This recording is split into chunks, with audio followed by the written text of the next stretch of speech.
Buenas noches a todos ustedes. Esta noche empezaremos una serie que va a ponerle los pelos de punta, porque el libro de Apocalipsis es la historia final del conflicto entre las fuerzas del bien y las fuerzas del mal. También contiene la historia del conflicto de la iglesia cristiana desde que nació hasta los últimos tiempos. Y realmente es un libro increíble. Y por supuesto, el autor de este libro no es nadie más que Jesucristo mismo. Estamos viviendo en tiempos increíbles. Estamos viviendo en un tiempo cuando a Jesús se lo va a hacer cada vez menos y menos. Y creo que estamos viviendo en los tiempos más críticos de la historia de este mundo. Y esto va a ser emocionante en cierto sentido. Ahora podemos estudiar este libro de una manera ligera o podemos hacerlo de una manera más directa. Y creo que estamos viviendo en tiempos donde no hay tiempo para tener una enseñanza a la ligera. Así que lo que quiero hacer en las próximas 2 semanas será explicarles lo que el libro de Apocalipsis quiere decir, y quizás algunas cosas serán un poco inquietantes, pero quiero que recuerden que si han leído hasta los últimos versos del libro, saben que Jesús es el que gana, el que vence. Así que no hay nada de qué preocuparse.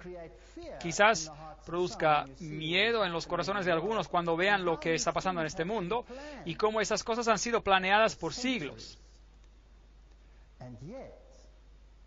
Pero Dios predijo todo en los detalles más pequeños hace mucho tiempo atrás.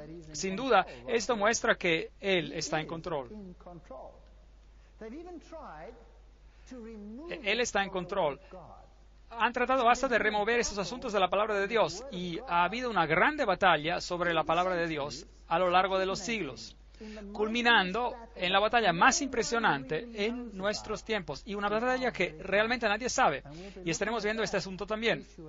Hay algunas conferencias que estaremos viendo acerca de este tema, este mismo tema, cómo han distorsionado y cambiado asuntos para que usted no reconozca el riesgo en el que realmente estamos. Así que el libro de Apocalipsis es una historia acerca de la hermosura, una historia acerca de la verdad, una historia acerca de la restauración, una historia acerca de la victoria de Dios contra sus enemigos, todos sus enemigos. Es una historia sobre el establecimiento del reino de Dios que existirá por siempre y por siempre y para siempre, sin llanto, dolor o muerte. Realmente es una historia asombrosa y no hay nada, absolutamente nada que temer si tenemos a Dios a nuestro lado. En mi vida personal, antes yo era un científico, ateo, y trabajaba entre las grandes universidades totalmente ateas de este mundo. Mi esposa viene de un origen espiritualista, su familia estaba involucrada en el movimiento de la nueva era, así que esoterismo por un lado y ateísmo por el otro. Mis padres eran muy religiosos y yo odiaba la religión. No quería nada que ver con ella. Pero hoy voy por todo el mundo, por todo el globo, y predico el mensaje de Jesucristo. Y hablo de la creación, y yo creo en cada palabra que está escrita en la palabra de Dios. No solamente creo en ella porque es lógica y está escrita para que se entienda, pero puedo asegurarles que a lo largo de los años la he experimentado en mi vida, y yo sé que mi Dios vive, y yo sé que Él se cuida de cada uno de nosotros, y no quiere que estemos en la oscuridad. Él quiere que sepamos. Es por eso que el libro se llama el Apocalipsis. Es decir, en griego, el Apocalipsis es la revelación de Jesucristo. Algunas personas dicen que es una revelación oculta, pero no existe una revelación oculta. O es algo, es revelado, o es oculto. Pero no puede ser ambos. Y esta es una revelación. Y el Apocalipsis o revelación de Jesucristo es el libro más increíble de la Biblia. Termina la historia bíblica. En el principio tenemos el libro de Génesis. En Génesis tenemos el árbol de la vida. La humanidad perdió acceso a este árbol. La humanidad cayó en pecado y perdió el acceso del árbol de la vida, y la consecuencia es la muerte. Génesis capítulo 2, versículo 17. Y desde ese momento el hombre tuvo que ganarse el pan con el sudor de su frente. Génesis capítulo 3, versículo 19. El hombre perdió su dominio porque fue creado para tener dominio y se volvió desnudo, perdió su manto de justicia que lo cubría, y entonces fue apartado de Dios, porque el pecado y un Dios santo son incompatibles. Esa es la historia de Génesis. Es una triste historia de la creación del hombre y de su caída. El mejor regalo a la humanidad que Dios pudo haberle dado es la libertad de elección. Sin libertad de elegir, seríamos robots. Y por eso Dios creó al hombre a la imagen de Dios con la capacidad de elegir. Y el amor demanda este regalo de tener la libertad de elegir. Siempre uso un ejemplo. ¿A qué sirve si tu esposa o tu esposo te ama porque él está preprogramado para hacerlo? A lo mejor sería divertido por una semana, un año o quizás 5 años. Pero finalmente a uno se cansaría de eso, ¿no es así? Si uno es programado para amarte y cada mañana se levantan y dicen, te amo, porque están programados para hacerlo. Pero ¿qué pasaría si tuvieran la libertad de elegir? Y a pesar de sus faltas, a pesar de todas las cosas que ustedes hacen, que son obviamente una irritación para esta persona y todos alrededor tuyo, ¿qué tal que a pesar de eso te dijeran, te amo, porque eligieron hacerlo? ¿Acaso no es esto más significativo? Sin la libertad de elegir, la vida sería sin significado. Por eso Dios creó al hombre a su imagen con la capacidad de elegir, y eso es especial. Y por eso el hombre eligió, y desafortunadamente eligió equivocadamente. Apocalipsis es el libro de la gracia. En Apocalipsis capítulo 2, versículo 7, leemos acerca de la restauración del árbol de la vida. Leemos acerca de la victoria sobre la muerte en Apocalipsis capítulo 2, versículo 11. Leemos acerca del maná escondido. Ese es el pan que venía del cielo y una muestra estaba en el arca del pacto y representaba el pan celestial que quitaría tu hambre para siempre. Y ese pan fue reemplazado. Y leemos acerca de esto en Apocalipsis capítulo 2, versículo 17. El dominio será restaurado, Apocalipsis 2, versículo 26. Los que aceptan el regalo maravilloso de Dios serán vestidos de blanco, así que la perdida vestimenta de justicia será restaurada. Apocalipsis 3, versículo 5, y ya no habrá más separación con Dios, Apocalipsis 3, versículo 12. Así que el libro de Apocalipsis es un libro de restauración, pero también tiene información que es espantosa, por decirlo de manera directa, es espantosa, puede dar miedo. La estructura del libro. Hay 7 iglesias, 7 cartas, 7 estrellas, 7 candelabros, 7 espíritus, 7 lámparas, 7 sellos, 7 trompetas, 7 cuernos, 7 ojos, 7 truenos, 7 cabezas, 7 coronas, 7 ángeles, 7 copas y 7 montañas. Así que el número 7 es obviamente importante. El número 7 es el número divino, es el número de la perfección. Representa el mensaje en su totalidad. Pero hay una falsificación también, y estaremos tratando con este asunto por mientras que avancemos. Y obviamente si miramos a todos estos componentes, hay un significado simbólico en todos estos también. Así que el libro de Apocalipsis usa un lenguaje simbólico. ¿Y de dónde viene el lenguaje simbólico? Viene del Antiguo Testamento.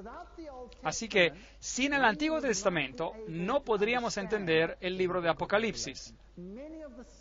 Muchos de los símbolos en el libro de Apocalipsis vienen, por ejemplo, de Zacarías, del libro de Zacarías, del libro de Ezequiel y de todos los profetas del Antiguo Testamento y particularmente del libro de Daniel. Y muchos de los símbolos que encontramos en el libro de Apocalipsis los encontramos en el libro de Daniel. Encontrarán las terribles bestias en el libro de Apocalipsis y la descripción de las bestias como león, como leopardos, como oso y bestias terribles con 10 cuernos, las encontramos también en el libro de Daniel.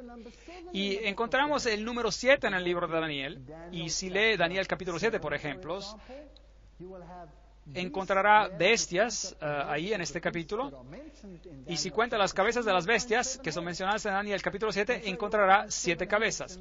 Y también encontrará 7 cabezas en el libro de Apocalipsis. Así que la ilustración general viene de ahí del libro de Daniel, y es la clave para el libro de Apocalipsis.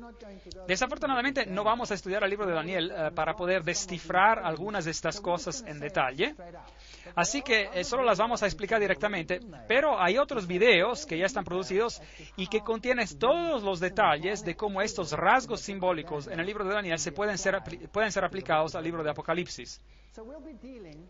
Así que estaremos estudiando sobre las iglesias, las cartas, las estrellas, los candelabros, y esta noche estudiaremos las 7 iglesias, por ejemplo, y muchos de esos componentes comenzarán a aclararse. Hay algo más acerca del libro de Apocalipsis que es fascinante. Encontramos el lenguaje del santuario en el libro de Apocalipsis. Ahora, usted sabe que en el Antiguo Testamento los hebreos tuvieron que construir un santuario para Dios, y fue hecho muy precisamente porque este santuario tenía que verse y tenían que ver cuáles eran los componentes. Había una cerca, una pared alrededor cubierta de lino representando la justicia, había una puerta de entrada al santuario, había un altar en el patio de afuera donde se ofrecían los sacrificios, había un lavador donde se lavaban, también había un edificio el cual estaba dividido en 2, la primera parte se llamaba el lugar santo, la segunda parte el lugar santísimo, y el sumo sacerdote oficiaba en este santuario, y el lenguaje de este santuario nos describe acerca del ministerio del sumo sacerdote. El lenguaje en Apocalipsis que de este ministerio del sumo sacerdote se aplica a Jesús, que tomaría el lugar de todos esos símbolos descritos en el Antiguo Testamento. Así que el lenguaje del santuario es muy importante, porque nos dice dónde y en qué etapa del ministerio esta historia se está desenvolviendo. Por ejemplo, cuando ustedes van a Apocalipsis capítulo 1-3, esta es la historia de las 7 iglesias. Jesús viene representado como la luz del mundo. Solo había una entrada al santuario y se llamaba la puerta, digamos. Y Jesús dice, yo soy la puerta. Aquel que entra por ella tendrá vida eterna. Aquel que entra por mí tendrá vida eterna. De acuerdo con la Biblia, hay una sola puerta por donde podemos ser salvos. Y esa es por medio de Jesucristo. Eso es lo que la Biblia dice. Hoy en día esas enseñanzas no son populares y mientras avancemos en el tiempo va a ser cada vez menos y menos popular esta enseñanza.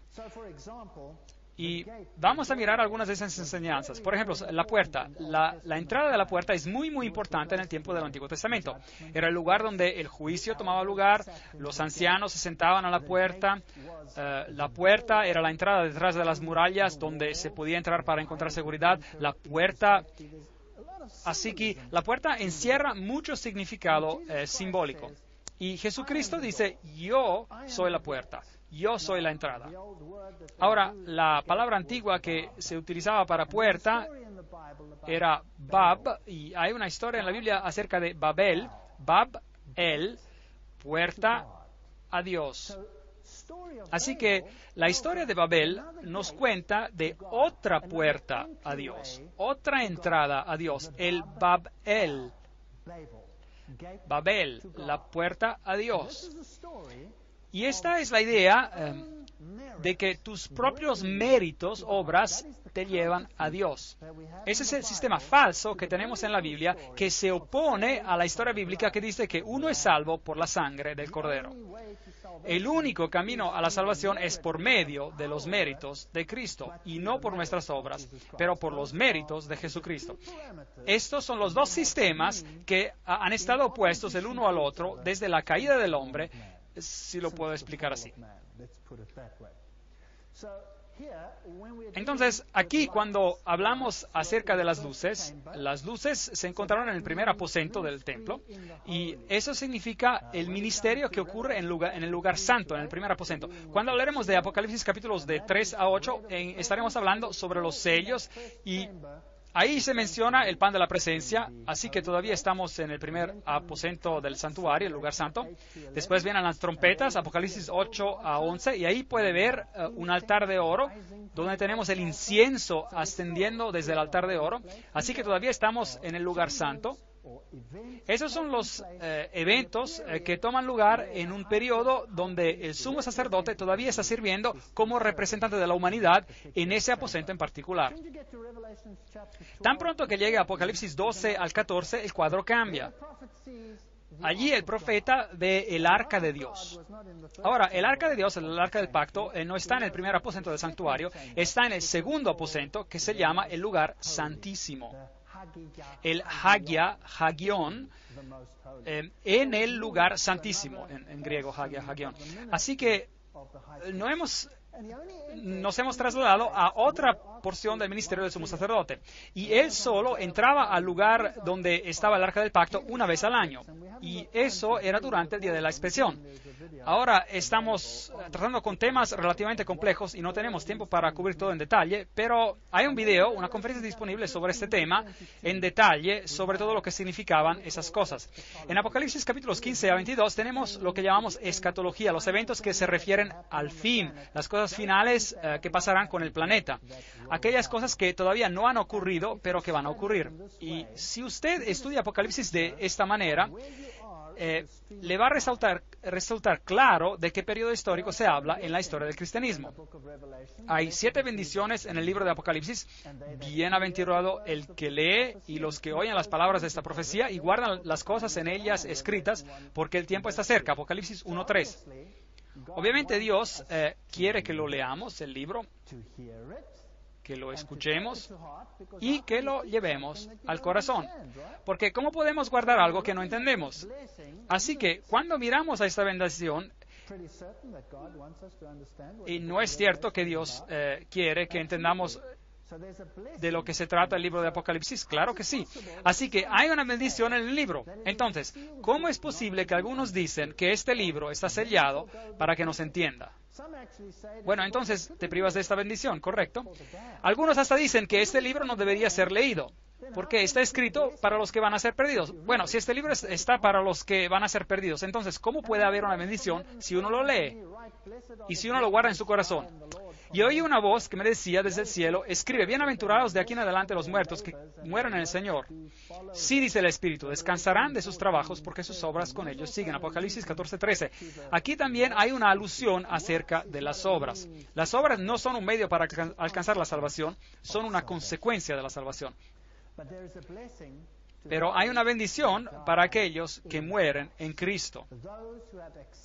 Los que han aceptado al Cordero como su medio de salvación, en vez de Babel, que es el otro portal, puerta a Dios. Yo vengo como un ladrón, bienaventurado el que vela y guarda sus vestiduras, no sea que ande desnudo y vean su vergüenza. Así que tenemos que aferrarnos a la justicia de Cristo. Nosotros no tenemos justicia, solo Cristo es nuestra justicia. Y si renunciamos a esta idea y renunciamos a la esperanza de su venida para salvar a aquellos que son de Él, entonces las posibilidades son que andaremos desnudos. Apocalipsis 19:9, el ángel me dijo, escribe, bienaventurados los que son llamados a la cena de las bodas del Cordero. Y me dijo, estas son las palabras verdaderas de Dios. Bueno, obviamente hay una bendición aquí. Si usted está invitado a la cena de las bodas del Cordero, significa que usted forma parte de lo que es la novia. Bendecido y santo es el que tiene parte en la primera resurrección. Hay dos resurrecciones mencionadas en la Biblia.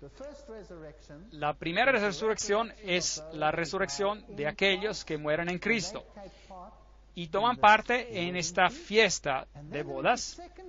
Y luego hay una segunda resurrección y ellos participarán a otra fiesta que se llama la Cena de las Aves. Y no creo que queramos participar a esa fiesta. Así que aquellos que son parte de la primera resurrección serán los que van a ser sacerdotes de Dios y de Cristo y reinarán con Él por 1000 años. Aquí tenemos el periodo del milenio. Las 7 bendiciones, vengo pronto, bienaventurado el que guarda las palabras de la profecía de este libro. Apocalipsis 22:7. Creo que esto significa más que solo el libro de Apocalipsis. Es la Biblia entera. La Biblia es el estándar para la formación del carácter. Es la historia de la salvación. Bienaventurados los que llevan sus ropas, o en la Reina Valera Antigua se dice, bienaventurados los que guardan sus mandamientos, para que su potencia sea en el árbol de la vida y que entren por las puertas en la ciudad. Así que la obediencia a Dios es un factor muy importante también, Apocalipsis 22:14. Ahora, obviamente habrá una posición que está en contra de todos estos factores.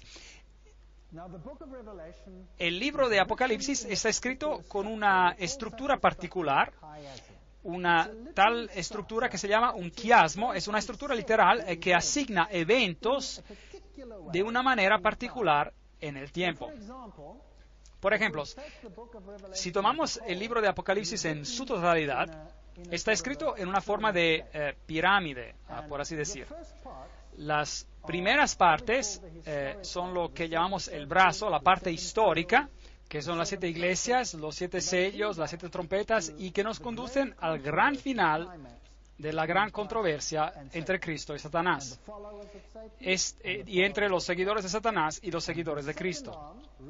Y el segundo brazo o parte del libro, leyendo desde la conclusión hacia el medio del libro, sería sobre los temas de la Nueva Jerusalén, el milenio y la caída de Babilonia.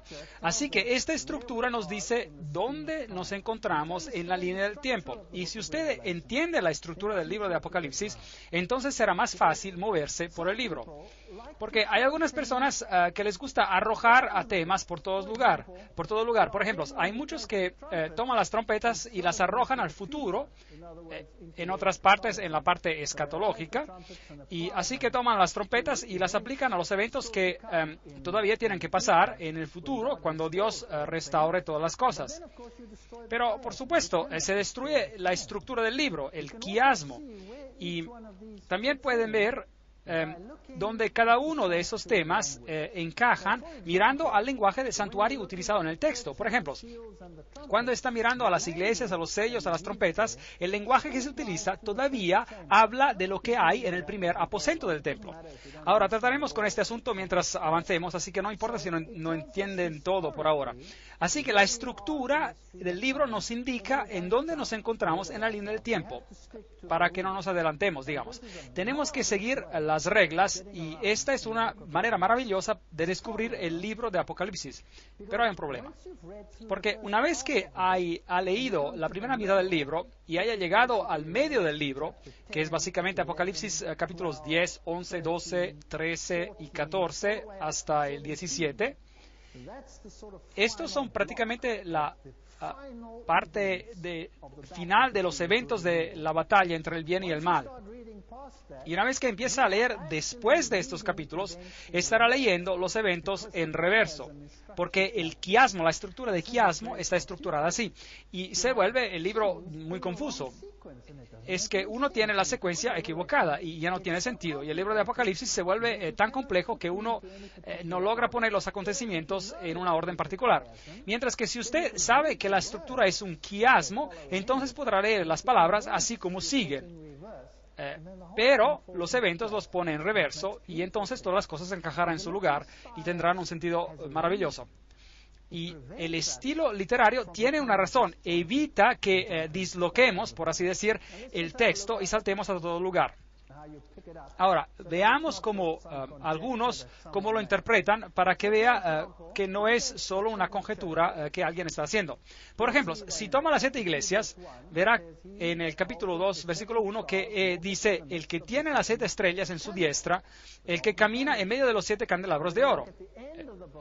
El candelabro de oro, y cuando lea al final del libro de Apocalipsis, él encontrará en la Nueva Jerusalén, en el capítulo 21, versículo 23, el Cordero es su lumbrera. Así que tenemos una luz y tenemos al Cordero siendo una lumbrera. Capítulo 2, versículo 7, al vencedor daré de comer del árbol de la vida. Capítulo 22, versículo 2, aquí se menciona el árbol de la vida. Así que ahí tenemos un enlace de la estructura del quiasmo. Hay una puerta abierta en Apocalipsis 3, versículo 8, y en Apocalipsis 21, versículo 25, hacia el final tenemos puertas que nunca se cierran. Cristo en el trono con su Padre, Apocalipsis 3, 21, y también en 21, 1 y 3, el trono de Dios y del Cordero. La Nueva Jerusalén es mencionada en el capítulo 3, versículo 12, y la Nueva Jerusalén, la cual desciende del cielo, se menciona en el capítulo 21, versículo 10. En el capítulo 3, 11, yo vengo pronto, dice Jesús. Y en el capítulo 22, versículo 7, vengo pronto, dice. ¿Ve cómo podemos identificar el quiasmo, como la estructura mantiene el texto unido? Ahora, así que ya sabe, es así como trabajamos y es así como vamos a ir avanzando. Ahora, lo interesante también es que cualquier cosa que encaje en la primera parte del quiasmo debe ser antes de que termine el tiempo de la gracia, porque el sumo sacerdote está ministrando aún, y eso significa que la salvación está aún abierta a todos. Cuando venga a la escatología, el tiempo de la gracia se habrá acabado, porque las puertas nunca se cerrarán, sino que estarán constantemente abiertas. El trono de Dios se ha convertido en el trono de Dios y del Cordero, y eso significa que Cristo reina en su reino. Así se va a poder dar cuenta de dónde estará en la línea del tiempo, mirando este lenguaje. Así que no puede cometer errores por poner temas en lugar equivocado, y así es como se nos ayuda a quedarnos dentro de la estructura. Cuando llega a los 7 sellos y comienza la historia ahí, nuevamente los 7 sellos son acerca de Cristo y su pueblo afligido. Y tenemos las personas que resucitaron y se sientan en el trono. Aquí están afligidas en esta parte del libro, y aquí en la segunda parte del libro están sentadas en el trono. Así que obviamente los 7 sellos encajan en qué porción de la historia. El tiempo de gracias tiene que estar abierto. No puede ser cerrado porque todavía están siendo afligidos. Ellos están aquí en la tierra, mientras que en la segunda parte están ya en el trono. Su sufrimiento ha terminado y están siendo restaurados. Así tenemos el cielo abierto y en el capítulo 19, 11, el cielo abierto. Capítulo 6, el que cabalga en un caballo blanco. Capítulo 19, el que cabalga en un caballo blanco. Capítulo 6, versículo 9, las almas de los que murieron por causa de Dios piden justicia. Y en el capítulo 20, las almas de los mártires son resucitados y entronados como jueces. En el capítulo 6 y 7 se habla de las vestiduras blancas, y en el capítulo 19 se les da las vestiduras blancas. En el capítulo 6, 15 y 16 escuchamos de reyes, generales, etcétera, que piden ser matados, y aquí en el capítulo 19 son matados. Otra vez podemos ver cómo la estructura se junta. Entonces, el libro de Apocalipsis contrasta a Cristo y a su pueblo con Satanás y sus seguidores. Tenemos una Trinidad de Dios, Tenemos al Padre, tenemos al Hijo y tenemos al Espíritu Santo. Y si usted llega a los seguidores de Satanás, entonces tendrá una falsa trinidad. Tenemos al dragón, la bestia y al falso profeta. Ahora, el dragón representa a Dios el Padre.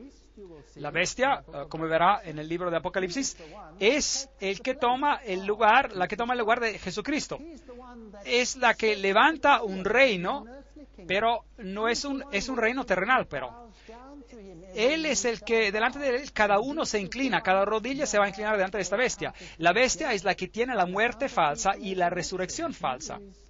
Él es el falso Cristo, el anticristos, el que está en el lugar de Cristo, el anticristo. Porque ustedes sabrán que en el 75% de los casos, la palabra anticristo significa en lugar de Cristo. Y tenemos que saber con lo que estamos tratando. El falso profeta es obviamente el que toma el rol del falso Espíritu Santo. Y estos son los tres poderes que van a engañar el mundo entero a seguir un conjunto de reglas equivocadas, a seguir al Salvador equivocado. Esta es una historia peligrosa y está tan perfectamente hecha y está tan engañadora que si no la estudiamos en detalle, no nos vamos a dar cuenta. ¿Usted piensa que el mundo hoy en día está por la mayoría engañado? ¿Sí o no? Absolutamente sí. De eso habla el libro de Apocalipsis. ¿Qué es lo que Jesús dijo a sus discípulos cuando se le acercaron a preguntar, ¿cuál es la señal de tu venida y de los últimos días? ¿Qué fue lo primero que Jesús dijo? Él dijo, cuidado que no seáis engañados. El engaño es cómo funciona este asunto. En las conferencias que vienen a continuación estaremos tratando acerca del engaño como probablemente nunca antes lo han escuchado. Estaremos hablando de cosas que les pondrán los pelos de punta. Así que no se pierdan las conferencias que van a seguir. Vamos a hablar de cosas que son hechas en secreto. ¿Quién hace cosas en secreto? Claro, Jesús dice, yo no he hecho nada en secreto. Pero hay muchas cosas que se hacen en secreto. Y este mundo, y no se engañen, es gobernado por sociedades secretas. Así que tendremos que ver a las sociedades secretas porque el libro de Apocalipsis es acerca de lo que pasa en secreto. Todo el poder al Hijo y todo el poder a la bestia. ¿Acá ven el contraste? Hebreos 1.8, Apocalipsis 6.2, todo el poder del Hijo. Y el sistema falsificado dice, todo el poder a la bestia. Las llaves a la muerte y del infierno, las llaves del abismo, Apocalipsis 9.1 y 1.18. Aquí tenemos el contraste entre Cristo y sus seguidores y contra Satanás y sus seguidores. Y tendremos que ser muy meticulosos para separarlos. ¿Quién es semejante a Dios? Isaías 40:18. ¿Quién es como la bestia? Apocalipsis 13:4. Así que el poder de la bestia es amenazante. Tenemos que vigilarlo. El cordero que fue inmolado, Apocalipsis 13:8, una de sus cabezas como si hubiera sido herida a morir. Apocalipsis 13. Algunas traducciones dicen, parecía tener una herida mortal esta cabeza. El que es, era y ha de venir. Apocalipsis 1:4. La bestia que era y no es y será. Apocalipsis 17:8. ¿Puede ver el contraste entre estos dos poderes? Así que trataremos en términos de una batalla. Y el que va a ser el componente visible de la batalla será la bestia. Pero en realidad está escondida. Su nombre es secreto. Y por eso tenemos que ver detrás de las escenas para encontrarla, porque aquello que ve no es lo que es en realidad. Aquello que ve es lo que se supone que uno tiene que ver, pero lo que uno no ve, eso es lo que uno no tiene que ver. Y supuestamente no tiene que saber de eso. Y es muy importante que encontremos que acertemos lo que pasa detrás de las escenas. Entonces leemos en Apocalipsis 6:16 acerca de la ira del Cordero. En Apocalipsis 12:12 leemos acerca de la ira del diablo.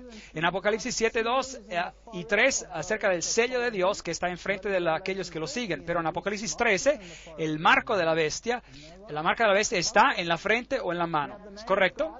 Así que tenemos el contraste. Tenemos el nombre de Dios en Apocalipsis 14:1 y tenemos el nombre de la bestia en Apocalipsis 13:17. Tenemos a las tribus de Israel en Apocalipsis 1:4 y tenemos las tribus de la tierra en Apocalipsis 1:7. Tenemos el ejército del cielo en Apocalipsis 19:14 y tenemos el ejército de la tierra en Apocalipsis 19:19. Tenemos guerra en contra de Satanás y su gente y tenemos guerra en contra de Cristo y sus seguidores. Apocalipsis 12:17 y etcétera. Así que hay una batalla. Esa es una guerra. Esa es una historia acerca de una guerra. Tenemos una cena del Cordero, tenemos una cena de los aves, para los aves. Tenemos la boda del Cordero, tenemos la prostituta de Babilonia. Tenemos a los apóstoles del Cordero, tenemos a los falsos apóstoles. Tenemos la Jerusalén de Dios y tenemos a Babilonia, la iglesia de Satanás. Y tenemos el soberano del cielo, tierra y mar, y tenemos a la bestia que sale del mar, a la bestia que sale de la tierra y al dragón. Así que tenemos todos esos contrastes en el libro de Apocalipsis. Si leemos el libro de Jeremías, entonces tenemos una historia como símbolo, como tipo, acerca de lo que es esta gran batalla. Ve, había una historia donde había una guerra real entre Babilonia y el pueblo de Dios. Y el profeta Jeremías les advirtió al pueblo de Israel contra la venida de Babilonia, la venida de Babilonia. ¿Y le gustó al pueblo el mensaje de Jeremías? No les gustó ni un poquito. Lo bajaron a una cisterna al profeta, lo golpearon y lo pusieron en cepo. Hicieron toda clase de cosas terribles al pobre profeta Jeremías. No les gustaba el mensaje y de hecho nada ha cambiado en hoy día. Jeremías 2:11. ¿Acaso alguna nación ha cambiado sus dioses, aunque estos no son dioses? Y sin embargo mi pueblo ha cambiado su gloria por lo que no aprovecha. Esta batalla es acerca del pueblo de Dios. Espantaos, cielos, sobre estos, y horrorizaos, pasmaos en gran manera, dice Jehová, porque dos males ha hecho mi pueblo. Me dejaron a mí, fuente de agua viva, y cavaron para cisternas rotas que no retienen el agua. Hay una historia literal de lo que pasó a Jerusalén en contra Babilonia. ¿Usted cree que lo mismo puede pasar en nuestros tiempos? ¿Cree que es posible? ¿Cree que Apocalipsis quizás nos está tratando de decir algo? Jeremías 2:26. ¿Cómo se avergüenza el ladrón cuando es descubierto? Así se avergonzará la casa de Israel. Ellos, sus reyes, sus príncipes, sus sacerdotes y sus profetas, que dicen a un leño, mi padre eres tú, y a una piedra, tú me has engendrado. Me volvieron a la espalda y no el rostro. Pero en el tiempo de su calamidad dicen, levántate y líbranos. Así que están mirando hacia el este, están adorando a una deidad diferente. ¿Y dónde están tus dioses que hiciste para ti? Levántense ellos a ver si pueden librarte en el tiempo de tu aflicción, porque según el número de tus ciudades, Judá, han sido tus dioses. Ellos tienen muchos ídolos, ¿sí o no? Sí, claro que sí. ¿Y usted cree que habrá muchos ídolos también en los últimos días? Yo creo que sí. Deuteronomio 4:28. Allí, en la cautividad, serviréis a dioses hechos por manos de hombre y de madera y de piedra, que no ven, no oyen, ni comen, ni huelen. Daniel 5:23. Sino que contra el Señor del cielo te has ensoberbecido, hiciste traer ante ti los vasos de su casa, y tú y tus grandes, tus mujeres y tus concubinas bebisteis vino de ellos. Además dices alabanza a dioses de plata y oro y de bronce, de hierro, de madera y de piedra, que ni ven, ni oyen, ni saben, pero nunca honraste a tu Dios, en cuya mano está tu vida y de quien son todos tus caminos. Lo mismo va a pasar en nuestros tiempos. Antes adoraban a ídolos y hoy también tenemos ídolos. No hay diferencia. Vayamos a los tiempos antiguos y les daré un bosquejo de cómo se veían las estructuras antiguas. Este es un lugar antiguo que se llama Euripa y está en Siria. Aquí se encuentran ruinas de la ciudad antigua. Ahora podríamos ir allí con esta forma de transporte, pero parecía un poco frágil. Así que optamos por este vehículo lujoso aquí. Y de hecho manejamos centenares y centenares de kilómetros con este viejo Mercedes a este lugar en particular. Y así es como se ve. Y parece que está totalmente destrozado. No podía creer que un coche como este aún funciona. Y tiene ahí una etiqueta interesante que dice, coche fuerte, más rápido. Bueno, este hombre árabe nos llevó a esta ciudad antigua y aquí podemos encontrar la puerta principal, las torres y las casas y los templos de Adonis y el templo de Zeus, de Júpiter y toda la ciudadela antigua. Esta era una ciudad construida después de la formación del cristianismo y en esa ciudad tenían una iglesia cristiana. Es muy interesante. Y si mira las fundaciones, eso es lo que era, solo un cuarto pequeño, y es obviamente en este lugar donde los cristianos se reunían. Y en el mismo pueblo había otros templos. Así que la gente visitaba el templo de Adonis, por ejemplo. Él era el hijo de Dios, por así decir. Aquí había una falsificación del hijo de Dios. ¿Y cómo se veía? Bueno, ¿y cómo se veía este templo? Bueno, solo tiene que ver las fundaciones. Obviamente aquí estaba el edificio, se entraba por aquí, había una pared central con pasillos, 2 pasillos al lado, y aquí había 2 pilares separando este pasillo de los pasillos del lado, y habían altares en los pasillos, y había un altar principal en el medio. Ahora, ¿quién construye así hoy?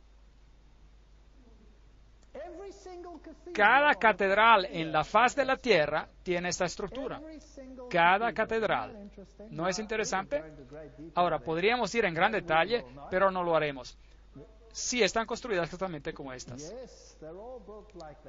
Así están construidas. Ahora, aquí está el río Éufrates, así que estamos tratando con un buen símbolo de Babilonia. Aquí están, por así decir, aquí están las gradas que llevan al templo de Zeus, Júpiter, el padre de los dioses. Y si va a Siria, la más famosa, por supuesto, era la diosa de las fuentes. Y esta es la ciudad donde están excavando Mari y están encontrando algunas cosas muy interesantes ahí abajo. Construyeron con barro, por ejemplo, o ladrillo de barro. Y la Biblia nos dice que Babilonia estaba construida con ladrillo de barro. Aquí está el templo de Baco. Este está en Líbano. Y es fascinante lo que se encuentra allí. Ese es un pilar, un tremendo, grandísimo pilar encontrado en Baalbek. Este era el pilar más largo del mundo hasta que encontraron otro. Este fue descubierto en el 93. Y cómo puede ver el tamaño de un hombre al lado de este. Y este soy yo. Estoy tratando de levantar el pilar, bueno, por decir, pero es bien grande, gigante. No se pueden imaginar el tamaño de estas estructuras. Estos en realidad no son pilares. Aquí está uno que fue rechazado, hay un hombre parado allí como escala, y transportaron a esas columnas y las integraron en sus templos.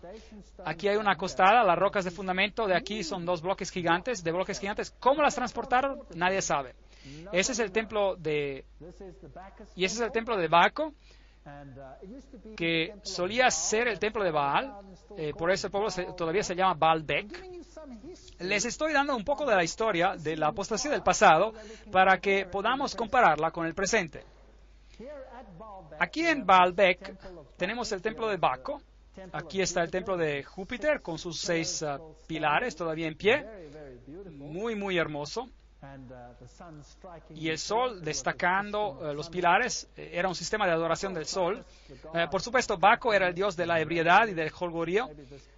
Quizás este pilar tuvo un poquito demasiado de beber, no sé. Y si usted va al altar de Júpiter, por ejemplo, encontrará a esta estructura. Esto es exactamente como el dios Quetzalcóatl que se ve en Sudamérica es. Así que ya saben de dónde vino la religión de Sudamérica. Luego tenemos a Venus con leones con alas a los lados. La Biblia habla del león con alas de águila como el símbolo de Babilonia. Y tenemos esta estructura por aquí, el círculo con una cruz este era un símbolo de Baal. Se encuentra en muchas iglesias hoy en día. Y si usted va al templo de Júpiter, más allá encontrará algunas estructuras interesantes. Leones nuevamente, ciertos relieves en los pilares. Tenemos estas cruces gamadas en todo lugar. Eran símbolos de la adoración del sol. Allí están un poco agrandadas, ahí las ven. Encontrará esta misma cruz gamada bajo el pie de Buda. El budismo usa exactamente el mismo símbolo que era usado en el templo de Baal. Lo encontrará en relieves romanos en los tiempos antiguos.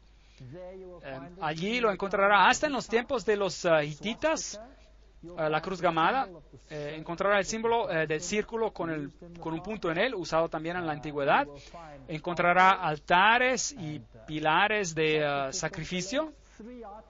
3 arcos con 3 deidades en él. Normalmente estos dioses eran el Padre, la Madre y el Hijo en él. Aquí tenemos otro símbolo interesante que es usado hoy en día. Búhos y halcones son muy populares. Y estructuras interesantes como esta, por ejemplo. Bueno, ¿qué me dirían? ¿Qué es esa estructura? Parece a la estrella de David, ¿no es así? Ahora, la estrella de David no tiene nada que ver con David. Ni tú ni yo la encontraremos a la estrella de David en la Biblia. Esta era una estrella usada durante los tiempos de los hititas. Este era un símbolo de Baal. Encontrará que Islam la utiliza. Ahí está el nombre de Alá en el hexagrama. Y aquí la encontrará en el hinduismo. Lo utiliza. Y era utilizada en la adoración de Baal. La media luna con la estrella, o la luna Oz, como es usada en el Islam. Ahí la encontrará como se usaba entre los hititas. Este símbolo por aquí, bueno, este lo encontrará usado en la NATO hoy en día. Ángeles, cerdos, una mujer con una minifalda y con una copa de oro en su mano. Estos símbolos nos dicen que los símbolos en el templo de Baal eran idénticos al simbolismo mencionado en el Apocalipsis y en el mundo hoy en día, de hecho. Y vamos a comparar en el tiempo que compartamos juntos lo que pasó entonces y lo que está pasando hoy. Una gran apostasía existía hacia Dios en el pasado y una gran apostasía existe hoy en día. Se está destronando a Cristo hoy, así como Él ha sido destronado en el pasado. Es tiempo de ponerlo a Jesús otra vez en el centro y de darle el lugar correcto. En nuestra sesión previa miramos algunos símbolos que se encuentran en los templos de Baal y los templos de Bel. Y un símbolo muy interesante era este de aquí, que se encuentra en Baalbek, en el templo de Baal. Es una mujer con una copa en su mano. Ahora, el libro de Apocalipsis habla acerca de una mujer montada sobre una bestia y que tiene una copa de oro en su mano. Fascinante encontrar a estas imágenes en varios lugares. Y si usted va a estos templos, se dará cuenta que eran templos de muerte. Siempre encontrará tumbas y huesos en ellos. ¿Sabía que no hay catedral en el mundo hoy donde usted no camine sobre cadáveres de hombres? No hay catedral que sea construida sin cuerpos muertos. De hecho, cada catedral es un cementerio. Y no puede hacer una misa en una catedral o iglesia si no hay una reliquia de un individuo muerto en ese edificio en particular. Así que si usted entra a una gran catedral, está caminando sobre los cuerpos de hombres muertos. Si fuera a los templos de Baal, encontrará pequeños ángeles. ¿Dónde en la Biblia leemos acerca de pequeños ángeles? En ninguna parte, en ninguna parte. Los ángeles son descritos en la Biblia como masculinos y de gran poder y como seres magnificentes. En el templo de Baal eran reducidos a pequeños ángeles como Cúpido, pequeños ángeles gorditos. Ahí están, en el templo de Baal. ¿Dónde los encontramos hoy en día? Los encuentran en todas las iglesias. Ahora miremos aquí arriba, un simbolismo interesante en el techo. Acerquémoslos un poco más. Encontrará al águila de pie sobre una llave. Hay muchas iglesias que usan este simbolismo hoy en día. Ahí tenemos el gran dios Osiris con alas y copos de pino. Y encontrará a los dioses y las diosas de lujurias y desea dentro de los hexagramos y los hexágonos. Y encontrará los hexagramas y los hexágonos en los techos de los templos de Baal, como los puede ver aquí, si mira arriba. Esta es la ciudad de Las Palmas, Palmira, y tiene el pasillo de columnas más largo que todavía existe hoy en día. Aún hoy tienen palmeras por ahí, y esta es el conjunto más largo de columnas romanas todavía en existencia. Y si lo mira, todavía es magnificente. Y si mira en la parte de atrás, verá el templo de Bel. Ahora, la palabra Bel hoy es usada por la industria de manera exclusiva. Y encontrará muchas alusiones a Bel en el mundo hoy. Allí está el templo de Bel. Ese es el templo mejor preservado de Bel en el mundo, básicamente una forma de adoración de Baal. Y sí, ese es el patio del templo afuera, y ese es el lugar donde se ofrecían los sacrificios. Y también tenían un lugar santo y un lugar santísimo. Estaba estructurado en el mismo plano, esencialmente, como el templo de Israel. Pero, por supuesto, Satanás es un ángel caído del cielo, y también él tenía sus planos. Así que el templo de él es una falsificación de la historia celestial. Y si mira arriba, en el techo tenemos el simbolismo del sol, y tenemos las palmeras, y tenemos estas deidades representadas como conos de pinos, de granadas y piñas. Y encontrará auréolas alrededor de ellos, alrededor de las deidades del sol, y otra vez encontrará plumas y águilas y cosas interesantes en las paredes, de las cuales ni siquiera necesitamos hablar ahora. Esto es algo muy interesante. Esta es la llama de Lucifer, esta es la llama de Baal. ¿A qué se parece? Parece exactamente a la antorcha olímpica. Exactamente a una antorcha olímpica. De hecho, acaban de encender una el otro día, si mira la televisión, y dijeron una oración ¿a quién? Apolo, el dios del sol. No está muerto hoy en día todo este asunto, solo está disfrazado. Por supuesto, tenemos las uvas para Baco, tenemos los fleurs de lis, los triángulos y los esfinges con sus pechos, representaciones femeninas. Aquí hay una. Y ángeles con alas entre conos de pinos, y hay un triángulo al revés con águilas adentro. Este simbolismo es usado hoy en todas las entidades políticas del mundo. Así que tenemos muchas cosas que mirar en el libro de Apocalipsis. El águila en sus varias formas es el símbolo de muchas naciones. Así que el libro de Apocalipsis nos va a contar acerca de este gran conflicto entre el bien y el mal.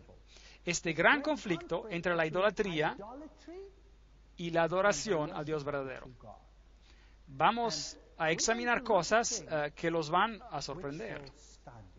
Vamos a ver a los detalles de lo que pasa detrás de las escenas.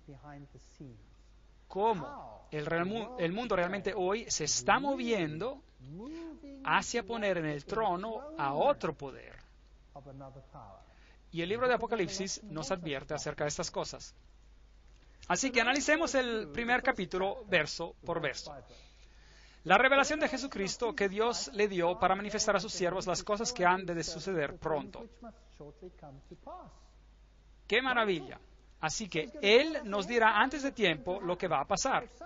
Así que si alguien tiene el poder de decirte exactamente antes de tiempo lo que pasará, ¿no es esa persona alguien en quien usted puede confiar? Yo diría que sí. De hecho, la profecía me cambió a mí de ser un hombre ateo a un ser creyente. Y la experiencia me enseñó a seguir a Cristo. Él no solo está escrito en papel, Él es real, es creíble, Él es confiable, sus promesas son verdaderas, Y Él dice, nunca te abandonaré ni te dejaré. Y yo he encontrado que Él es digno de ser confiado. Y dijo, la declaró enviándola por medio de su ángel y a su siervo Juan. Así que Juan ahora está recibiendo la revelación, el cual ha dado el testimonio de la palabra de Dios, del testimonio de Jesucristo y de todas las cosas que ha visto. Así que, aunque iremos a hablar de cosas bien terribles en las conferencias por venir, y les advierto otra vez, esto será como algo que jamás han escuchado. Y algunas personas quizás me dirán, ¿por qué te estás concentrado en lo malo? En lo que lo malo está haciendo. ¿Por qué no solo hablar de Jesús? Me gustaría hacer eso. Me gustaría hablar solo de Jesús. Pero hay un problema. ¿Cómo se sentiría usted, por ejemplo, si tuviera un hijito, que realmente lo ama? Hablemos de amor por un momento. Digamos que tenga un hijito y realmente ama a este hijito. Pero usted sabe que este hijito está ocupado haciendo cosas indebidas. Y este hijito va a ser destruido si sigue en ese camino. ¿Cómo se sentiría? ¿Qué haría? No tiene sentido decirle al hijito, mamá te ama. Porque este hijo está encaprichado con lo que sea que está haciendo. Seguramente su hijo a lo mejor está en drogas. Y es muy importante, si está en drogas, que mostrar al hijo que realmente uno lo ama. Pero, ¿no es también importante advertir al hijo, sí o no? Claro que sí. Entonces, ¿qué hacemos? ¿Qué hacemos cuando hacemos esto? Educamos a nuestro hijo ¿en qué? En los peligros de las drogas, ¿no es cierto? Y le decimos al hijo, esto es lo que va a pasar, y esto, y esto, y esto, si tú haces esto. ¿Será que escucharán? No, claro, otra cosa tiene que pasar en el corazón. Pero estas cosas son importantes para que el hijo pueda hacer una decisión final. ¿O qué pasa si ve a su hijo unirse a algún grupo muy malo? Un grupo muy malo que eventualmente lo llevará a la destrucción a su hijo. ¿No le gustaría decirle al hijo, aquí y aquí está el engaño de lo que esta organización o grupo en particular está haciendo? ¿Sí o no? ¿No les gustaría hacer esto? ¿No les gustaría salvar a ese hijo de todos esos problemas? Entonces, sí, claro, desafortunadamente es así. Hay muchos engaños en muchas cosas que llevan al camino espacioso de la destrucción. Y vamos a tener que revelarlas. Y eso es doloroso. Y vamos a hablar de lo negativo. ¿Pero por qué lo hacemos? Porque queremos que las personas escojan lo positivo. Y si podemos tomar todos los parámetros en este mundo y podemos decir, esto es engañoso a causa de esto, y esto es engañoso a causa de esto, y esto, por esto, al final, solo uno permanecerá. Y ese es Jesucristo. Así que, básicamente, lo que estamos haciendo es seguir un proceso de exclusión. Vamos a ver a los varios componentes de Babilonia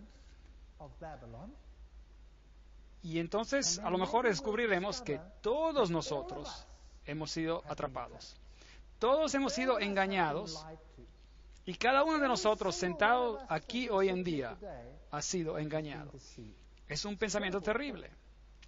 Pero al final, la verdad se cristaliza de que hay solo uno que es digno de confianza, y ese es Jesucristo.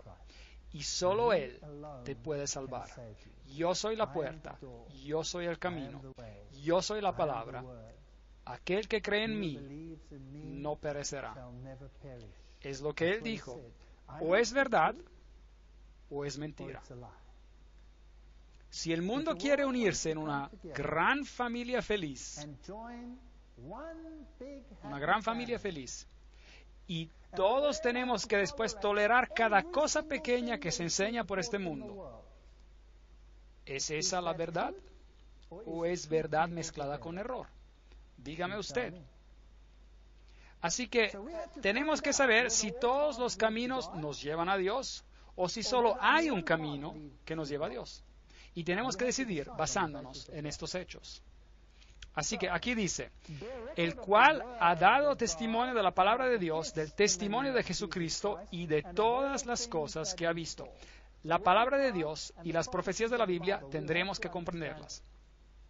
Bienaventurado el que lee y los que oyen las palabras de esta profecía y guardan las cosas en ellas escritas, porque el tiempo está cerca. Apocalipsis 1:3.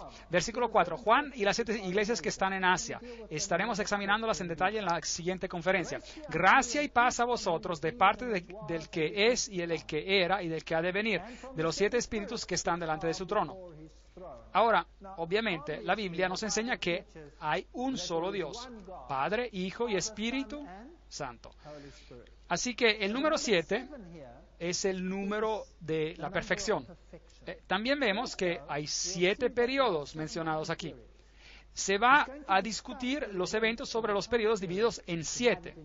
Así que los 7 espíritus de Dios representan un espíritu ante Dios, el número perfecto de 7 a través de todo el tiempo en la historia. Un espíritu. Así que no tenemos que confundirnos y tener más espíritus de lo que hay en realidad, porque la Biblia tiene que estar en armonía consigo misma. Y luego la parte más grandiosa del Apocalipsis capítulo 1 es cuando nos dice quién el autor es del libro. Y está escrita de un modo maravilloso. Está escrita en una manera que se llama epanados.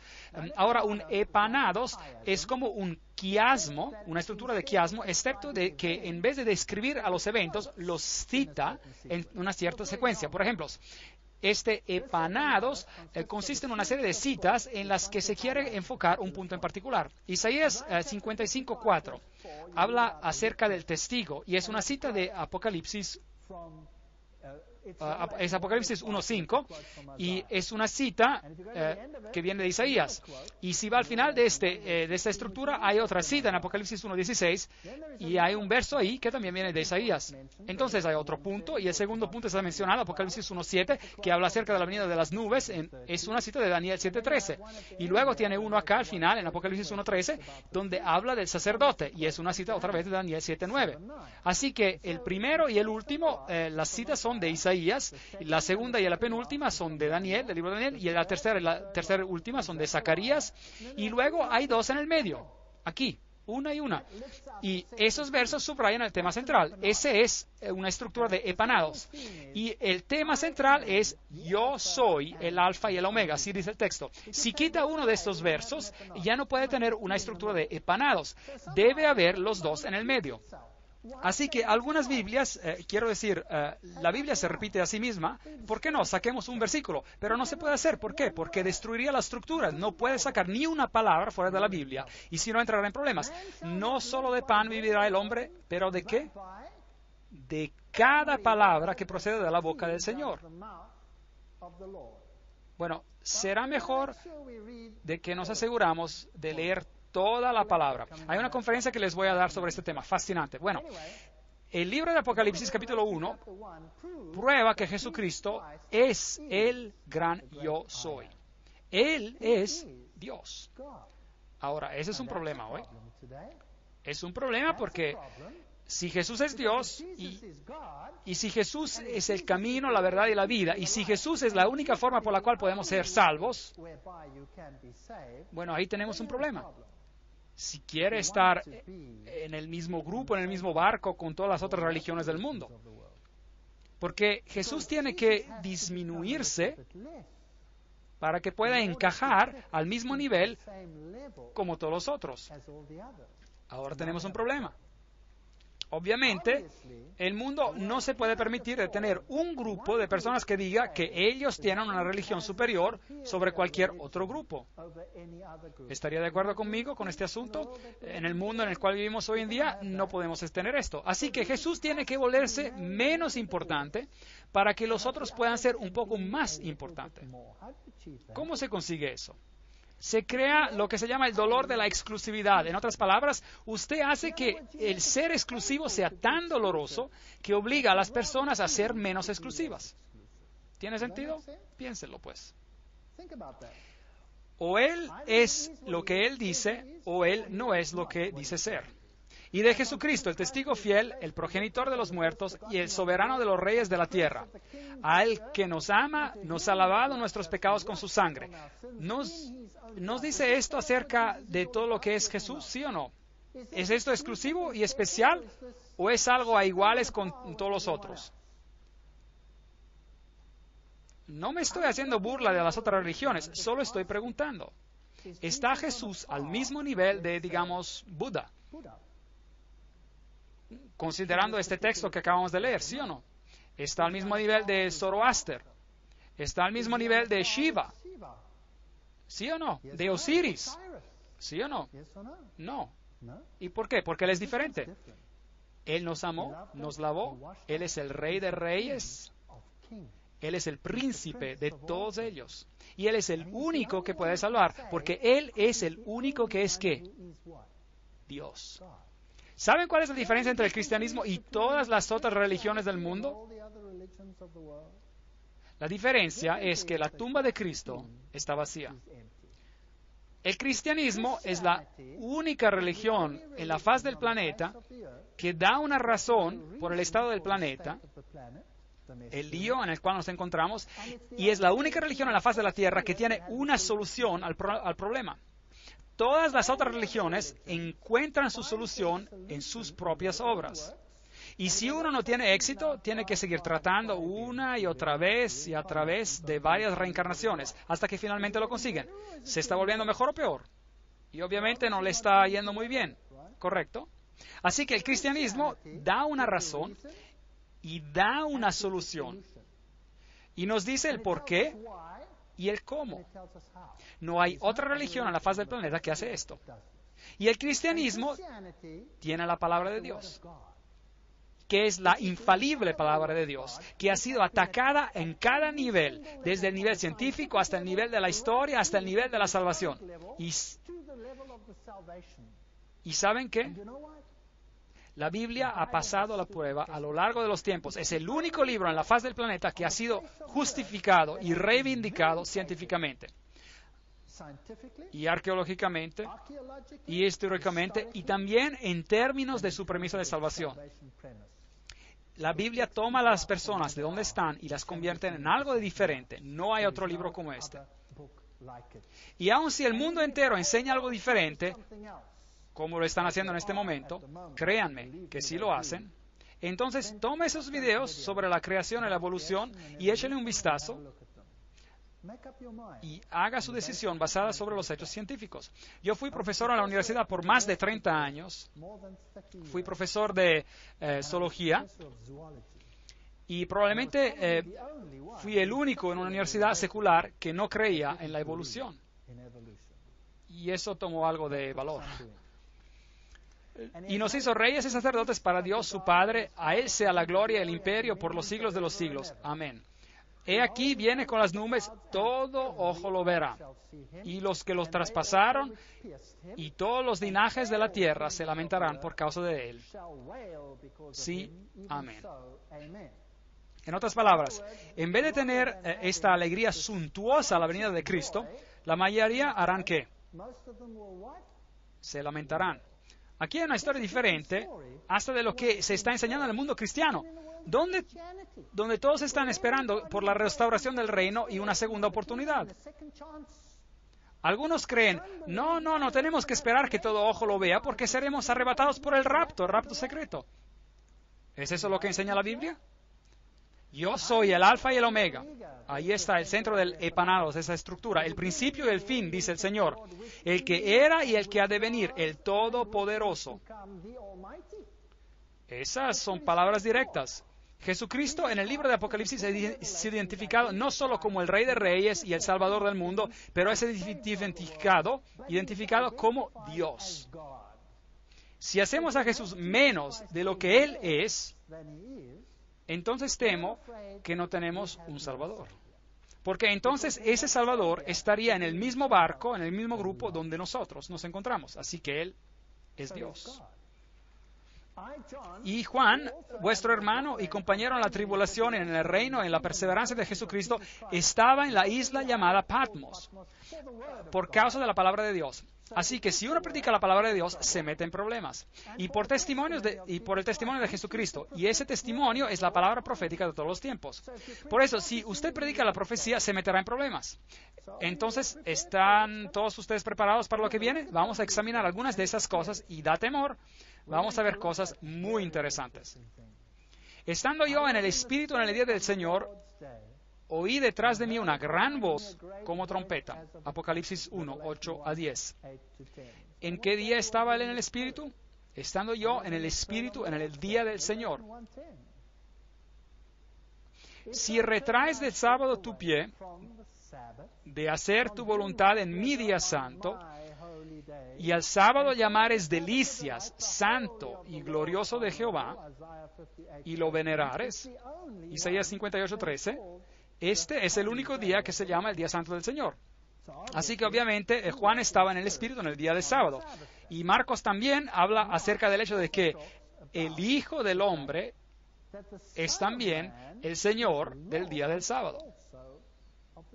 Así que obviamente Juan estaba en visión en ese día, el día sábado. Y Dios le mostró lo que pasaría en el mundo. El texto dice, diciendo, yo soy el alfa y la omega, el principio y el último. Y escribe en un libro lo que ves y envíalo a las 7 iglesias que están en Asia. Bueno, no voy a ir en detalles porque voy a cubrirlos en la siguiente conferencia. Envíalos pues a Éfeso, Esmirna, Pérgamo, Tiatira, Sardis, Filadelfia y Laodicea. Cada nombre tiene su significado en particular. Hasta los lugares tienen significado. Apocalipsis 1, versículo 11. Me volví para ver la voz que hablaba conmigo, dice el texto, y vuelto vi 7 candelabros de oro. ¿Dónde vio a Jesús? ¿En qué aposento del templo vio a Jesús? Él lo ve en el lugar santo. Así que, obviamente, tenemos un marco del tiempo. El ministerio del sumo sacerdote está ocurriendo en el lugar llamado el lugar santo, no en el lugar santísimo. Así que este no es el Yom Kippur, el día del juicio. Esto es antes del día del juicio final. Así que nos encontramos históricamente en un tiempo antes del fin del tiempo de gracia. Jesús está ministrando aún en este lugar santo. Es ahí donde Él lo ve, porque Él lo ve ministrando entre los 7 candelabros. Históricamente esto es muy importante.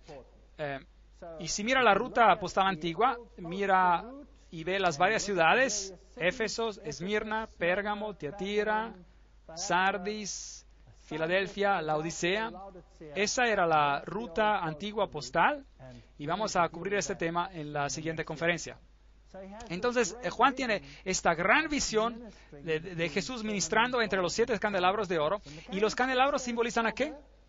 A la luz del mundo. Jesús es la luz del mundo. Apocalipsis 1:13. Y en medio de los 7 candelabros vi a uno semejante al Hijo del Hombre. Jesús, el sumo sacerdote que ministra por nosotros. Él es la luz del mundo. Él es el pan del cielo, que vino del cielo, el pan de la presencia. Él es el nuestro mediador. Él es el altar de incienso, el incienso que asciende y representa el ministerio de Cristo, haciendo que nuestras oraciones sean aceptables ante Dios, a Dios por medio de su mediación. Él es el que se encarga y trabaja en nosotros para cambiar nuestros corazones de piedra en corazones de carne. Esa es la imagen que tenemos de un Jesucristo cuidadoso, cariñoso, que está en control, que sabe exactamente lo que va a pasar y nos predice en detalle cómo Él permite que la apostasía tome la forma que existe hasta en nuestros tiempos. Ahora, ¿saben? Esto me asombra. Si yo fuera Dios,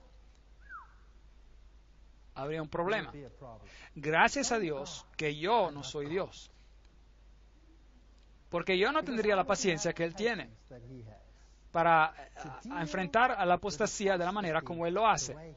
Y como Él permite que esta apostasía crezca y lleve fruto para que para que todos puedan ver lo que es.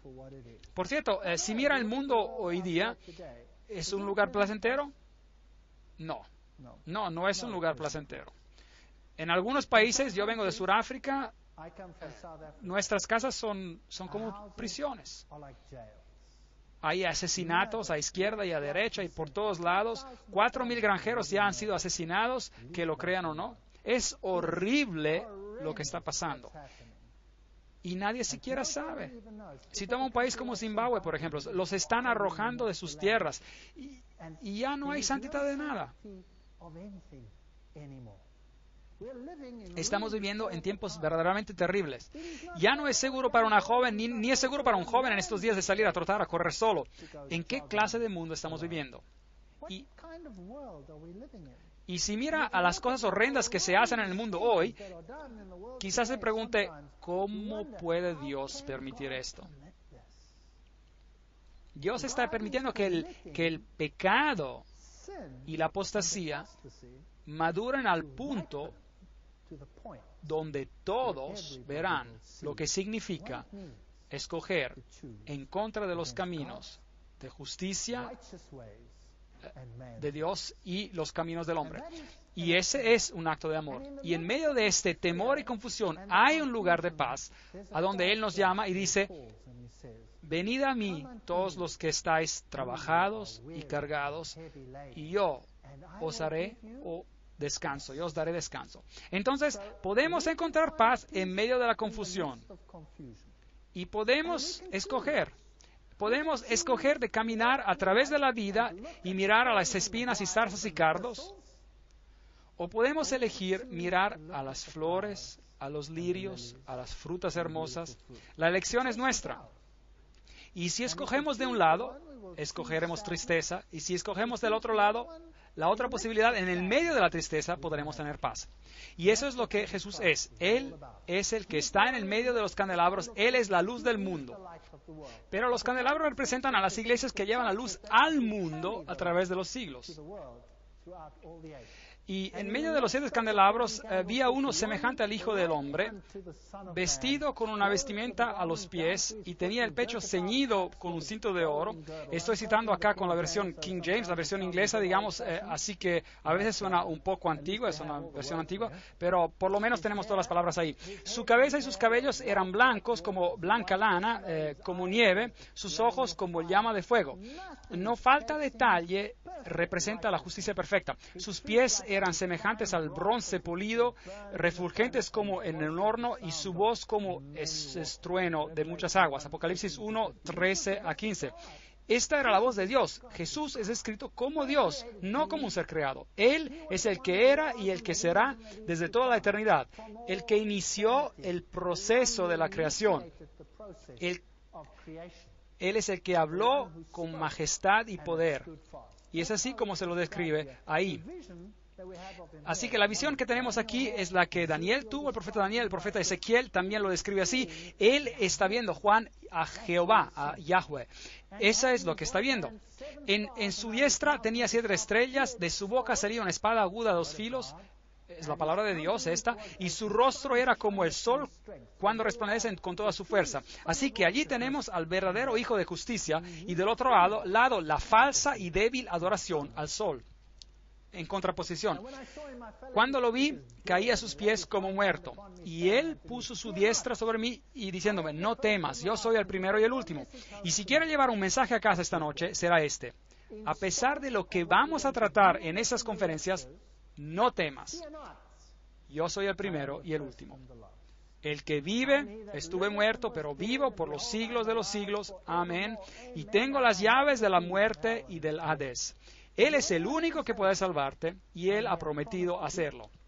Escribe pues las cosas que has visto, las que son y las que han de ser después de estas. Aquí hay una clave en este versículo. ¿Cómo interpretamos lo que el libro de Apocalipsis está diciendo? Se trata de lo que hemos estado viendo ahora mismo, que ocurrieron en los tiempos de Juan, las cosas que son. El profeta está viendo en sus visiones y se aplican a su tiempo.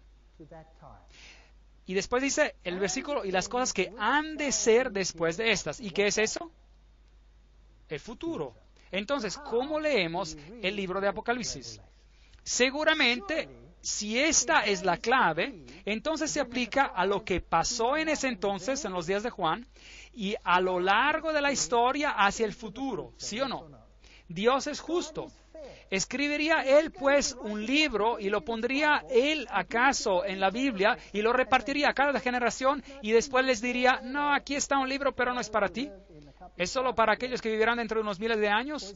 ¿O será que Dios pondrá información para cada generación en su libro que vivió en la historia? Claro que sí. Dios es justo e imparcial. Pero tenemos muchos grupos de personas hoy en día que toman el libro de Apocalipsis y lo aplican solo para el futuro. De hecho, lo aplican a una generación que ni estará aquí cuando los hechos van a ocurrir. Y de hecho, a toda una iglesia que se irá y será arrebatada en el rapto secreto cuando supuestamente los hechos tienen que ocurrir. ¿Tiene sentido todo esto? No. El libro de Apocalipsis es una historia continua, cubre la historia. Lo que ocurrió entonces se aplica a las personas que vivían en esos tiempos, los tiempos de Juan, y lo que pasa en la siguiente generación se aplica a otras y a otras. Y tenemos una historia seguida hasta llegar a la fin de los tiempos. Y se aplica a todos nosotros, y particularmente, por supuesto, a los gran eventos que culminan la historia de todos los tiempos. Respecto al misterio de las 7 estrellas que has visto en mi diestra, importante, porque en su diestra están los salvos y en la izquierda están los condenados. Así que los 7 candelabros de oro, las 7 estrellas son los ángeles. Los ángeles son los mensajeros de las 7 iglesias. Las 7 iglesias de Dios en el periodo de tiempo, en los periodos de tiempo, los predicadores son, es decir, por decir, son aquellos que llevan el mensaje a las iglesias y están en la mano derecha de Dios. Él está en control. A pesar de lo que está pasando, recuerde de que Dios está en control. Los 7 candelabros que has visto son las 7 iglesias. Dios tiene este ministerio asombroso. Él usa a hombres pecaminosos para predicar su palabra. Increíble. Podría haberlo hecho él mismo, podría haber hablado como estruendo desde el cielo, podría haber usado a sus ángeles, pero nos usa a nosotros.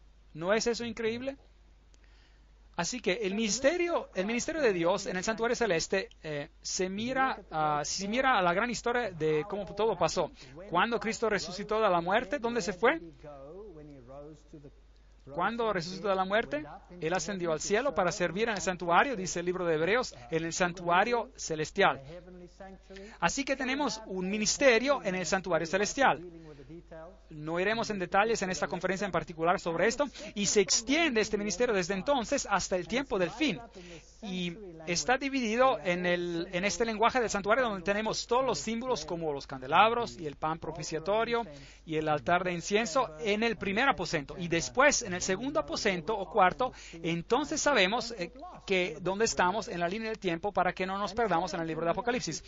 Y Él dijo, hasta 2300 tardes y mañanas, y luego el santuario será purificado. Daniel 8:14. Así que la profecía va directamente hasta un tiempo en particular en la historia.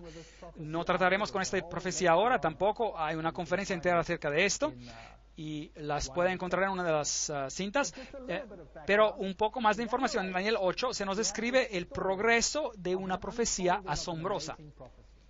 Vino luego, cerca de donde yo estaba, ese es un ángel que va a Daniel, y al venir me asusté y me postré sobre mi rostro, pero él me dijo, entiende, hijo del hombre, que la visión es para el tiempo del fin. No es el final de los tiempos, el tiempo del fin. Y aún estaba hablando en oración cuando el varón Gabriel, a quien había visto en la visión, al principio me dijo, Daniel, ahora he salido para darte sabiduría y entendimiento. Y luego continúa la profecía dándonos la profecía más asombrosa, que es una profecía mesiánica. La más perfecta profecía que usted se pueda imaginar. Nos da el tiempo cuando el Mesías iba a venir. Y es tan precisa esta profecía que en el Talmud se lee que los huesos de sus manos y los huesos de sus dedos se decaigan y descompongan de aquel que le da vuelta a las páginas del libro de Daniel para encontrar el tiempo de Daniel 9, 24 a 27. Esto está escrito en el Talmud. y que su memoria se pudra desde la faz de la tierra para siempre. Ley Talmúdica, página 978, sección 2. ¿Por qué es que el Talmud judío contiene semejante maldición para alguien que trata de descifrar el periodo de tiempo descrito en Daniel 9, 24 a 27? Yo les diré por qué. Porque nos dice exactamente cuándo el Mesías vendrá. Nos dice exactamente lo que el Mesías hará. No estamos estudiando esa profecía en detalle. Como dije, hay un video entero sobre esto. Usted lo puede obtener si desea. También hay un libro acerca de esto. Así que el asunto es todos estos detalles, que hay solo un Mesías en la historia de la humanidad, y ese es Jesucristo. Solo Él cumple todos estos detalles, no hay nadie más. Y si ellos si estas personas aceptaran a Daniel 9, 24, 27, ¿qué pasaría con la religión judía?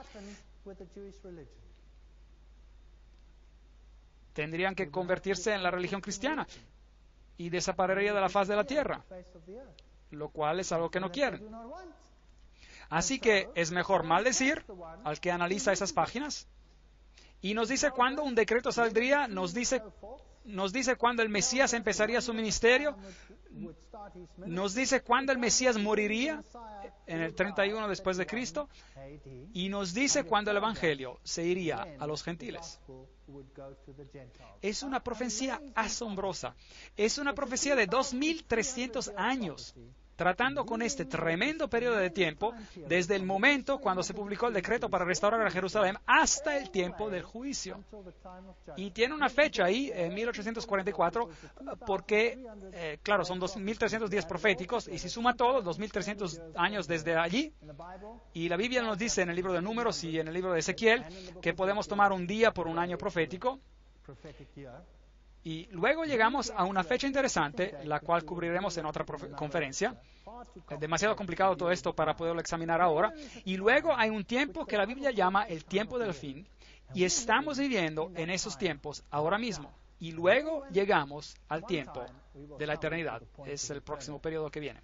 Y la Biblia nos enseña que Jesús está siguiendo el mismo ministerio que está simbolizado en el servicio del santuario terrenal. Hebreos 9:11. Pero estando ya presente Cristo, sumo sacerdote de los bienes venideros, por el más amplio y perfecto tabernáculo, no hecho de manos, es decir, no de esta creación, no es terrenal, y no por sangre de machos cabríos ni de becerros, sino por su propia sangre. Él entró una vez para siempre en el lugar santo, hagion en griego, habiendo obtenido eterna redención por nosotros. Punto muy importante. Eso es lo que dice la versión King James inglesa, también la Reina Valera en español. Hay algunas traducciones modernas y no les gusta esto, así que han cambiado el lugar santo, la palabra lugar santo, como lugar santísimo. Es un gran problema, porque ahora el ministerio entero de Cristo tiene que moverse en el tiempo. Pero eso es una historia complicada que trataremos después. Y no puede ser el lugar santísimo, no puede ser el lugar santísimo, tiene que ser el lugar santo, porque si fuera el lugar santísimo, no diría hagion en griego, diría sino hagia, hagion, y no dice esto, solo dice hagion, que significa santuario. Hebreos 9:12, y no con sangre de macho cabríos ni de becerros, sino por su propia sangre. Así que este ministerio no pudo haber empezado solo una vez que Jesús murió, no antes, porque por eso Jesús debió haber entrado al santuario para empezar su ministerio solo después de su muerte, lo cual significa que entró en el primer aposento y no al segundo aposento, porque el sumo sacerdote solo entraba en el segundo aposento una vez al año. Y en el libro de Apocalipsis, ¿dónde vemos a Jesús sirviendo en el capítulo 1? ¿Dónde están los candelabros? Entonces, ¿por qué están tratando de distorsionar el mensaje de la Biblia aquí y allá? Pensamientos complicados, bueno, solo póngalos por ahora en su memoria, no se preocupe por ellos, no tenemos que entender todo por primera vez, volveremos al tema más tarde y verá que será más claro. Hebreos 9:3, tras el segundo velo estaba la parte del tabernáculo llamada lugar santísimo, hagia, hagion, en griego. El sumo sacerdote iba ahí una vez al año. Y eso era una historia diferente. ¿Y cuándo hizo esto Jesús? Obviamente, algún tiempo después de su resurrección. Así que la pregunta que tengo para usted esta noche es que si tenemos un sumo sacerdote, y ese sumo sacerdote es Dios, y si ese sumo sacerdote es el único que por medio de su sangre nos puede salvar, entonces tenemos que elegirlo sobre todos los otros. Y si no hay otro nombre bajo el cielo y la tierra donde seamos salvos, entonces tenemos que elegirlo a Él sobre todos los otros. Pero tengo noticias para usted. Si ustedes lo hacen, se meterán en problemas, tarde o temprano, ya sea en el círculo inmediato de sus relaciones o en el círculo más grande de ellas. Pero yo en mi casa hemos decidido servir al Señor y les invito a hacer lo mismo. Gracias.